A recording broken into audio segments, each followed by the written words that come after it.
నమస్కారం. ఏప్రిల్ 12 శ్రీ క్రోధినామ సంవత్సర ఉత్తరాయణ వసంత ఋతు చైత్రమాస శుక్రవారం శుక్లపక్ష చతుర్థి సాయంత్రం 5:10 వరకు, తదుపరి పంచమి. రోహిణి నక్షత్రం తెల్లవారుజామున 4:50 వరకు, తదుపరి మృగశిర నక్షత్రం. దుర్ముహూర్తం ఉదయం 8:15 నుండి 9:06 మధ్య గలదు. శుక్రవారం రోహిణి నక్షత్రం మిత్రయోగం కార్యసిద్ధి, మృగశిర నక్షత్రం మానసయోగం శ్రీలాభం కనుక ప్రయాణాలు అనుకూలం.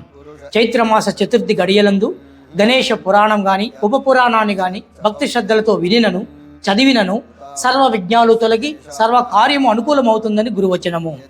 వృషభ తులారాశ్యాధిపతి అయిన శుక్రుడు ఉచ్చస్థానంలో సంచరిస్తుండిన రవిరాహువుల చేత బంధింపబడి అస్తంగతుడవడం వలన ఈ రాశి వారు రాహుకాలమందు అత్తి వృక్షము కింద ఆవు నేతితో మట్టి ప్రమిదలో 3 ఒత్తుల చొప్పున అమర్చి దీపారాధన చేసి మహాలక్ష్మి అష్టకాన్ని భక్తి శ్రద్ధలతో జపిస్తే మహాపాప వినాశనం మరియు శత్రుజయం తప్పకుండా జరుగును. జై శ్రీరామ్.